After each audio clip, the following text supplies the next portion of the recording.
محمود غزنوی کا نام تو آج کے دور میں لگ بھگ سبھی لوگوں نے سنا ہی ہوگا، کیونکہ دوستو محمود غزنوی اتہاس کا وہ حکمران ہے کہ جس کی موت کو تو آج لگ بھگ سینکڑوں سال گزر چکے ہیں، لیکن اس کے باوجود بھی اس کے نام کے چرچے آج بھی انڈیا، پاکستان اور افغانستان جیسے دیشوں میں ہوتے رہتے ہیں۔ وہی محمود غزنوی کہ جس نے آج سے لگ بھگ 1000 سال پہلے ہمارے دیش بھارت پر 1، 2 یا 3 نہیں بلکہ لگاتار 17 حملے کیے تھے، اور حیرانی کی بات یہ ہے کہ محمود غزنوی کو ان سارے ہی حملوں میں کامیابی ملی تھی۔ نہ صرف کامیابی بلکہ وہ سب کچھ ملا تھا کہ جو محمود غزنوی کی دلی خواہش تھی، اور ان سبھی حملوں میں سے بھی وہ حملہ کہ جو محمود غزنوی نے گجرات میں موجود سومناتھ کے مندر پر کیا تھا سب سے زیادہ مشہور ہے، اور شاید اسی حملے کی وجہ سے ہی آج بھی محمود غزنوی پوری دنیا میں حد سے زیادہ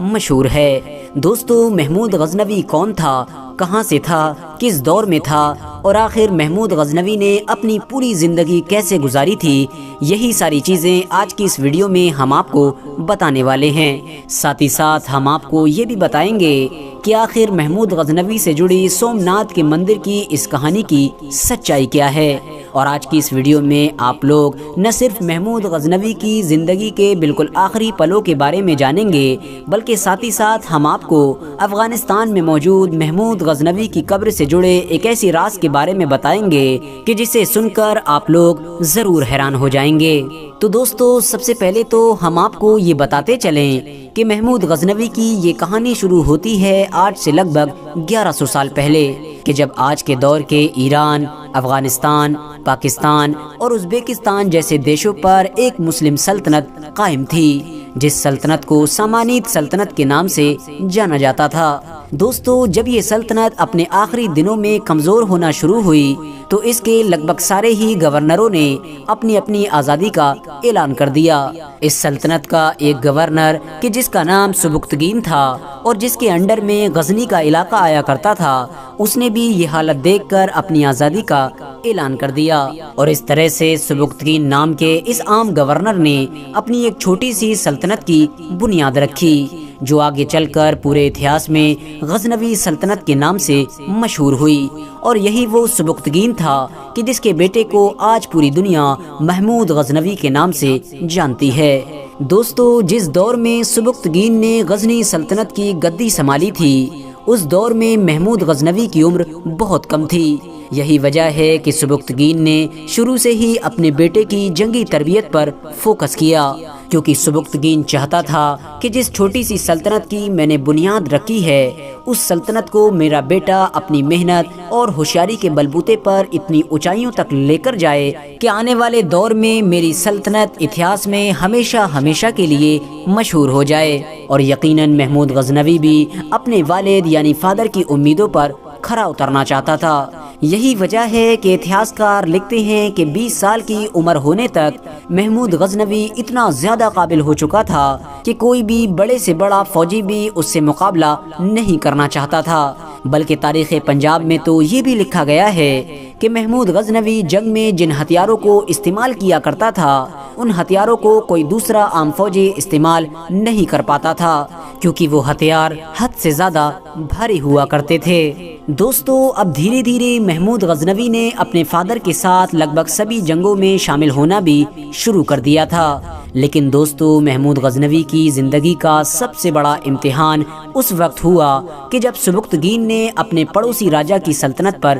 حملہ کیا، اور یہ پڑوسی راجا کوئی اور نہیں بلکہ ہمارے دیش بھارت کا راجا تھا، جس کو آج کے دور میں ہم سب لوگ جے پال کے نام سے جانتے ہیں۔ سبکتگین کے حملے کے جواب میں جے پال بھی ایک بڑی فوج لے کر مقابلے کے لیے نکل پڑا۔ دونوں فوجوں میں بڑی زبردست جنگ ہوئی، اور اس جنگ میں محمود غزنوی نے بھی اپنے آپ کو ثابت کرنے میں کوئی کسر نہیں چھوڑی۔ لیکن دوستو جے پال کی فوج کے ساتھ سب سے زیادہ پریشانی کی بات یہ تھی کہ جس علاقے میں یہ جنگ لڑی جا رہی تھی وہ حد سے زیادہ ٹھنڈا علاقہ تھا، اور جے پال کی فوج میں زیادہ تر سینک ایسے تھے کہ جو ٹھنڈ برداشت کرنے کی قابلیت نہیں رکھا کرتے تھے، جس کی وجہ سے جے پال کی فوج محمود غزنوی کی فوج کے سامنے زیادہ دیر نہ ٹک سکی اور مجبوراً جے پال کو سبکتگین سے یہ درخواست کرنا پڑی کہ آپ 10 لاکھ درہم کے بدلے ہم لوگوں سے صلح کر لیجئے۔ سبکتگین اس بات پر فوراً راضی ہو گیا،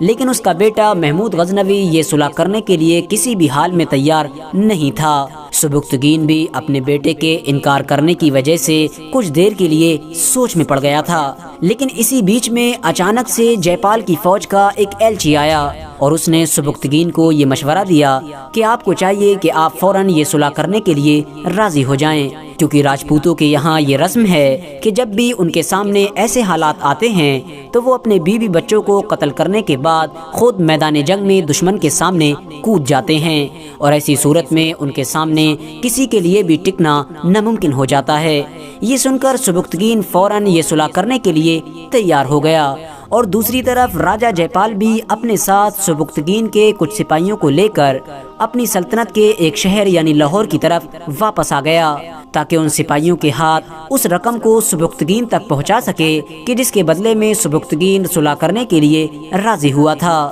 لیکن دوستو، لاہور پہنچتے ہی راجہ جے پال نے فوراً ان سبھی سپاہیوں کو قید کر دیا اور ایک بار پھر سے سبکتگین سے جنگ کرنے کے لیے نئی طریقے سے تیاری کرنے لگا، اور قسمت سے اس بار جے پال اپنے ساتھ دلی، اجمیر جیسی ہندوستان کی اور سلطنتوں کی فوج کو بھی اپنے ساتھ ملانے میں کامیاب ہو گیا، جس کی وجہ سے اب جے پال کی فوج لگ بھگ 1 لاکھ کا آنکڑا پار کر چکی تھی۔ جب یہ فوج سبکتگین کے مقابلے کے لیے پہنچی تو سبکتگین کے ہوش اڑ گئے، کیونکہ سبکتگین کے پاس تو اس 1 لاکھ کی فوج سے مقابلہ کرنے کے لیے بہت چھوٹی سی فوج تھی۔ اسی لیے سبکتگین نے بڑا لمبا سوچ وچار کرنے کے بعد اپنے بیٹے کے ساتھ مل کر ایک نیا پلان بنایا، اور اس نے اپنی پوری فوج کو کئی حصوں میں بانٹ دیا، اور اس کے بعد جے پال کی بڑی فوج میں صرف ان جگہوں کو تلاش کرا کہ جو سب سے زیادہ کمزور تھیں، اور پھر جے پال کی فوج پر ڈائریکٹ حملہ کرنے کی بجائے اپنی چھوٹی چھوٹی ٹکڑیوں کے ذریعے سے ان کمزور جگہوں پر ہی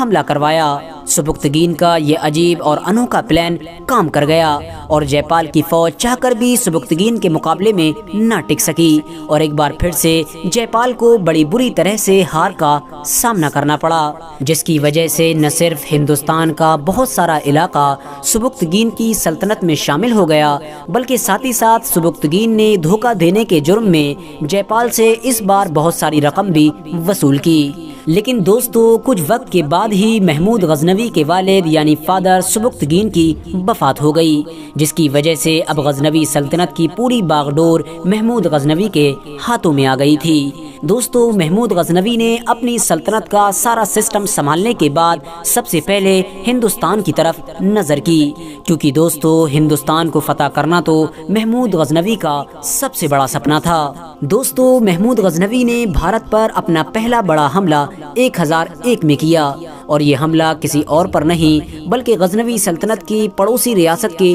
راجہ کے اوپر تھا، وہی راجہ کہ جو محمود غزنوی کا پرانا دشمن بھی مانا جاتا تھا، جس کو ہم اور آپ لوگ راجہ جے پال کے نام سے جانتے ہیں۔ اور محمود غزنوی ایک بار پھر سے اپنے اور اپنے والد کے پرانے دشمن کو ہرانے میں بھی کامیاب ہو گیا تھا، نہ صرف ہرانے میں بلکہ ساتھ ہی ساتھ راجہ جے پال کو اس کے سپاہیوں نے زندہ پکڑ بھی لیا تھا۔ لیکن محمود غزنوی نے ایک بار پھر سے ایک موٹی رقم وصول کرنے کے بعد جے پال کو زندہ چھوڑ دیا تھا۔ لیکن دوستو، راجہ جے پال نے زندہ چھوٹ جانے کے بعد ایک عجیب کام کیا، اور وہ عجیب کام یہ تھا کہ راجہ جے پال نے شرم کی وجہ سے اپنے آپ کو ایک چتا میں جلا کر خودکشی کر لی، جس کی وجہ سے اب راجہ جے پال کی بچی ہوئی ریاست کی باغ ڈور اس کے بیٹے یعنی آنند پال کے قبضے میں آ گئی تھی۔ آنند پال اپنے والد یعنی فادر جے پال کی موت کی وجہ سے بہت زیادہ غصے میں آ چکا تھا، جس کی وجہ سے وہ کسی بھی حال میں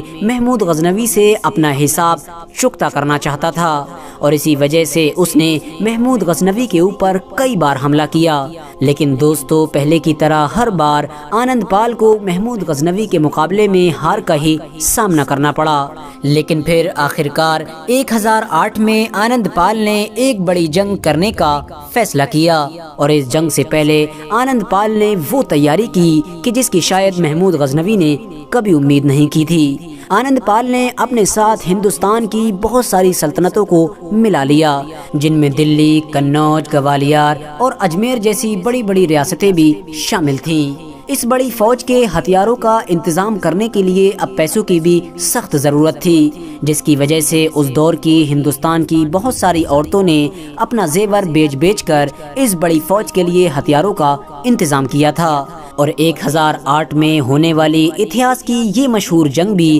پشاور کے ایک علاقے میں ہی لڑی گئی تھی۔ دوستو شروع میں تو اس جنگ میں آنند پال کی فوج کا پلہ بہت بھاری لگ رہا تھا، اور بالکل ایسا محسوس ہونے لگا تھا کہ مانو کچھ دیر کے اندر ہی آنند پال کی فوج جیت جائے گی، لیکن پھر اچانک سے ایک ایسا حادثہ ہوا کہ جس کی وجہ سے نہ صرف پوری جنگ کا پاسا پلٹ گیا، بلکہ اگر یہ کہیں کہ پورے ہندوستان کے اتہاس کا ہی پاسا پلٹ گیا تو شاید یہ کہنا غلط نہیں ہوگا۔ دوستو جنگ میں موجود وہ ہاتھی کہ جس کے اوپر آنند پال سوار تھا، وہ تیروں کی بارش اور حد سے زیادہ شور سن کر پاگل ہو گیا، اور جدھر منہ اٹھا ادھر کو بھاگنے لگا، جس کی وجہ سے آنند پال کی پوری بڑی فوج میں بھی بھگدڑ مچ گئی، اور ہر ایک کو یہ محسوس ہونے لگا کہ شاید ہمارے راجا جنگ چھوڑ کر بھاگ رہے ہیں، جس کی وجہ سے اب آنند پال کی پوری فوج بھی میدان جنگ چھوڑ کر بھاگ گئی، اور اس طرح سے محمود غزنوی کی جیت ہو گئی۔ اس بڑی جیت کے بعد محمود غزنوی نے مانو ہندوستان پر حملوں کی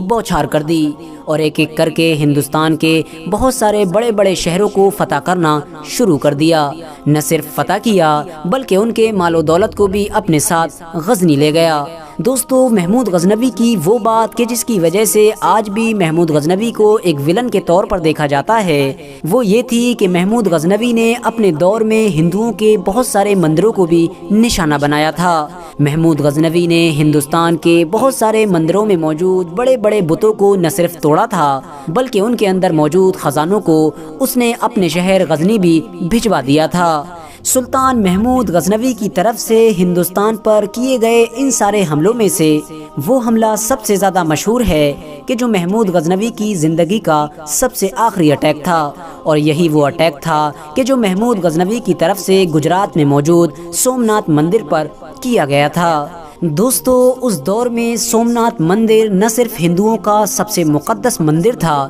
بلکہ ساتھ ہی ساتھ یہ ہندوستان کا سب سے امیر مندر بھی مانا جاتا تھا۔ اس کی امیری کے چرچے دنیا میں دور دور تک ہو چکے تھے۔ جس وقت محمود غزنوی اپنی پوری فوج لے کر سومناتھ مندر کے قریب پہنچا، اس وقت اس کی حفاظت لگ بھگ 5000 راجپوت فوجی کر رہے تھے، جن سپاہیوں نے لگ بھگ 3 دن تک محمود غزنوی کی فوج کا بڑی زبردست طریقے سے مقابلہ کیا، اور محمود غزنوی کو مندر کے اندر داخل نہیں ہونے دیا۔ لیکن دوستو جب تیسرے دن محمود غزنوی کو اس بات کا یقین ہو گیا کہ ان لوگوں کو ہرانا اتنا آسان نہیں ہے، تو محمود غزنوی اپنے گھوڑے سے نیچے اترا، اور نیچے اتر کر سب سے پہلے زمین پر ایک سجدہ کیا۔ اس کے بعد اپنے سپہ سالار کا ہاتھ پکڑ کر ایک ایسا نعرہ بلند کیا کہ جس کی وجہ سے پوری فوج میں جوش پیدا ہو گیا، اور اس جوش کی وجہ سے ہی بہت جلد ہی سومناتھ کا یہ مندر بھی فتح کر لیا گیا۔ اس جنگ میں سومناتھ مندر کی حفاظت کرنے والے زیادہ تر سپاہی مارے گئے، جبکہ کچھ بچے ہوئے لوگ کشتی کے ذریعے سے اپنی جان بچانے میں کامیاب ہو گئے۔ دوستو اتہاسکار لکھتے ہیں کہ محمود غزنوی کو سومناتھ کے مندر سے اتنا زیادہ خزانہ ملا تھا کہ جس کی قیمت کا اندازہ لگانا بھی ناممکن سی بات ہے۔ یہاں تک کہ کچھ اتہاسکاروں نے تو یہ بھی لکھا ہے کہ محمود غزنوی اپنے ساتھ سومناتھ مندر کے وہ دروازے بھی اکھاڑ کر غزنی واپس لے گیا تھا کہ جو دروازے اس دور میں پوری دنیا میں اتنے ہی مشہور تھے کہ جتنا مشہور سومناتھ کا وہ مندر تھا، اور بعد میں ان مشہور دروازوں کو غزنی میں موجود محمود غزنوی کی مزار پر لگا دیا گیا تھا۔ لیکن دوستو بہت سارے لوگ اس بات کو غلط بھی بتاتے ہیں، اور اس کی سب سے بڑی وجہ 1842 میں ہونے والا وہ حادثہ ہے کہ جس نے سب کے ہوش اڑا دیے تھے۔